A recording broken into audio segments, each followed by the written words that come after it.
Deepesh optics कम्प्युटरद्वारे डोळे तपासणी. Address परिश्रम बिल्डिंग, गॅलेक्सी फोटो स्टुडिओ शेजारी, नवीन पोसरी रोड, मोहपाडा, रसायनी. टोपरा दत्तात्रय शिंदे.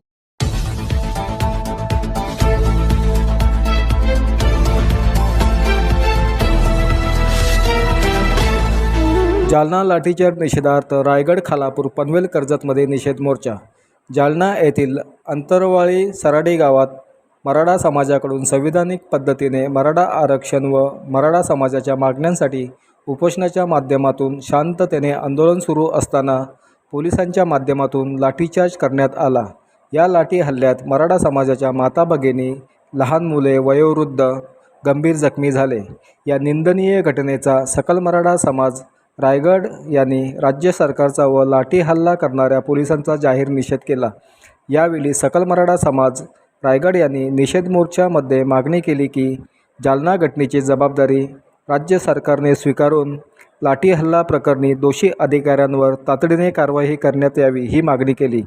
अन्यथा रायगडमध्ये होणारे आंदोलन हे अधिक तीव्र असेल, त्याची सर्वस्वी जबाबदारी ही राज्य सरकारची असेल, अशा स्वरूपाचे निवेदन राज्याचे मुख्यमंत्री यांना तहसीलदार यांच्याद्वारे निषेध मोर्चावेळी देण्यात आले.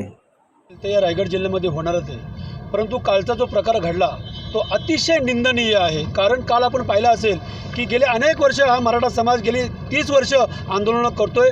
मुख्यतः 2016 पासून जे आंदोलन होतात मराठा क्रांती मोर्चाच्या माध्यमातून, मूक मोर्चाच्या माध्यमातून लाखोच्या संख्येने मराठा हा कोट्यावधीच्या संख्येने रस्त्यावरती उतरला होता. आपण पाहिलं तर 58 मोर्चे झाले तरीसुद्धा कुठेही गालबोट लागलं नाही. मुंबईचा मोर्चा म्हणजे महामोर्चा जवळजवळ 50 लाख लोक जमली होती आणि त्याच क्षणी जर का मराठीने ठरवलं असतं तर ते सरकार समुद्रामध्ये, अरबी समुद्रात बुडवण्याची ताकद मराठ्यांच्यात होती. परंतु हा महाराष्ट्र, हा देश मराठ्यांनी घडवलेला आहे, रक्त सांडवलेलं आहे, इतिहास दैदिप्यमान आहे. आणि म्हणून आम्ही भारताचे नागरिक, महाराष्ट्राचे नागरिक म्हणून आमची जबाबदारी पार पाडत असताना कालसुद्धा आमचे जारंगे पाटील असतील, जारंगे पाटलांचा हा तिसरा तो चौथा आंदोलन आहे. मला आठवतं आहे 2020 साली ज्यावेळेस त्यांनी आंदोलन चालू केलं होतं, 3 महिने जवळजवळ 120 दिवस त्यांनी आंदोलन केलं होतं साष्ट पिंपळगाव इथे, परंतु कुठल्याही पद्धतीने तिथे हिंसाचार झालेला नव्हता. आणि कालसुद्धा ज्यावेळेस त्यांनी मोर्चा काढला 28 तारखेला आणि तरीसुद्धा जर का तिथे न्याय मिळाला नाही आणि म्हणून पुन्हा एकदा 29 तारखेला ते आमरण उपोषणाला बसले होते. कुठे बसले होते? ते गावामध्ये बसले होते. मग तिथे कायदा सुव्यवस्थेचा प्रश्न कुठे आला होता? कुठला कायदा सुव्यवस्थेचा प्रश्न आला होता? ज्या प्रकारे पोलीस ज्या पद्धतीने तिथे गेले होते, जी तयारी आम्ही बघतोय, ज्या हजारोच्या संख्येने पोलीस तिथे का गेले होते, पहिला प्रश्न आहे. म्हणजे तुम्ही ठरवून गेला होतात का मराठ्यांना चिरडण्याचा प्रयत्न आहे का? आणि मराठ्यांना चिरडण्याचा प्रयत्न करत असाल तर मराठे शांत बसणार नाहीत. मग मराठे काय करणार आहेत? खूप आंदोलनं केली आहेत. या राज्य सरकारला जी भाषा कळते ना, तीच भाषा आता मराठ्यांनी दाखवावी. तुम्ही मराठा आहात का? अन्याय झालाय का? मग राज्य सरकारला काय कळतोय? मतदान. आपण जालपोल नाही करायची, आपण कायदा हातात नाही घ्यायचा. ह्या राज्य सरकारला जर का काय कळतोय, काही झालं तर आम्ही निवडून येतो. आता कसे निवडून येतात तेच आपल्याला बघायचं आहे. कारण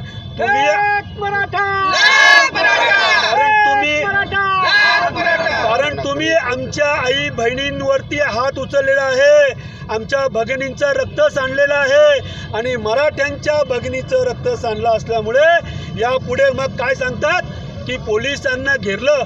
अहो 1000 पोलिसांना घेरायला कमीत कमी 1 लाख लोक पाहिजेत. हा मानसशास्त्र आहे की नाही? मानसशास्त्र काय आहे? मग तिथे 1 लाख लोक होती का? आज गावामध्ये उपोषणासाठी 500, 1000, 2000 लोक जमले असतील. हजारोच्या संख्येने तुम्ही पोलीस घेऊन येता. आणि जेव्हा आता छत्रपती संभाजीराजे तिथे पोहोचले, मी जे पाहिलं छत्रपती संभाजीराजे तिथे गेल्याच्या नंतर जारंगे पाटलांची जेव्हा चर्चा चालू होती, जारंगे पाटलांनी सांगितलं की तिथे पोलीस आले होते, ते उपोषणाला बसले होते, चर्चा झाली आणि त्यांनी पोलिसांनी पाणी पाजलं त्यांना आणि जवळजवळ उपोषण सोडलं होतं. आणि हे झाल्याच्या नंतर पोलीस निघून गेले आणि 15 मिनिटांनी डायरेक्ट अटॅक केला. हे कुणाच्या आदेशाने? अटॅक करण्याचं कारण काय? सांगतात पोलिसांवरती हल्ला झाला. हजारो पोलीस तिथे, हा कदाचित 20-25 पोलीस असतील समजू शकलो असतो. तिथं 20-25 पोलीस होते का? रेकॉर्ड काढा. तर तिथे जाणून बुजून कुणाच्या इशाऱ्याने मराठ्यांना छलण्याचा प्रयत्न केला आहे, हा प्रश्न संपूर्ण महाराष्ट्राला कळतोय. तुम्ही त्याच्यावरती कारवाई केलीच पाहिजे. माझी पोलीस बांधवांना पण विनंती आहे की आपणही सरकारचे सगळे आदेश पाळले पाहिजेत का, याचा विचार का करावा. खरोखर हिंसात्मक होत असेल, कुठं घातक होतं तर समजू शकतो, पण रस्त्यावरती पण नव्हते, कुठली जाळपोळ नव्हती. आज कुठं होते तर एका गावामध्ये आमचा शांततेच्या माध्यमातून आमरण उपोषण चालू होता आणि तिसरा दिवस होता 29, 30 आणि 1 म्हणजे 15-20 दिवस झाले होते का. त्याच्या जीवात धोका होता का? अजिबात नव्हता. धोका होता, पण तुम्ही डॉक्टर देऊन तिथं काम करायला पाहिजे होता. परंतु ज्या प्रकारे तुम्ही हे मानवाला अमानवीय म्हणजे कुठल्याही ज्या माणसाला जाण आहे, माणुसकी आहे, असा प्रकार घडवणार नाही असं हे या राज्य सरकारने केलेलं आहे. त्यामुळे या राज्य सरकारला त्याचे परिणाम भोगावे लागतीलच आणि महाराष्ट्रात जे जे ठरेल, मग तो महाराष्ट्र बंदचा असू द्या किंवा आणखी कुठले आंदोलन असू द्या, ते या रायगड जिल्ह्यामध्ये होणार आहेतच. आणि सरकारला पुन्हा एकदा ठणकावून सांगतो, आता तरी तुमचं डोकं ठिकाणावरती येऊ द्या. पुन्हा एकदा स्वराज्याची जी मोहीम होती ती हे करायला लावू नका, अन्यथा याचे परिणाम राज्य सरकारला तर भोगावे लागतील, आणखी राज्यकर्त्यांना पण भोगावे लागतील. आणि पुन्हा एकदा सांगतो की या गोष्टीचा निषेध करावा थोडा आहे आणि संबंधित जे अधिकारी असतील, ज्यांनी ऑर्डर दिले असतील, त्याला तत्काळ निलंबित करावे. अन्यथा पुढचं जे धोरण असेल, जे महाराष्ट्रामध्ये मराठा समाज, मराठा क्रांती मोर्चा जे ठरवेल ते रायगड जिल्ह्यामध्ये होईल. कुलाबा प्रभात लाईव्ह रायगड ब्युरो.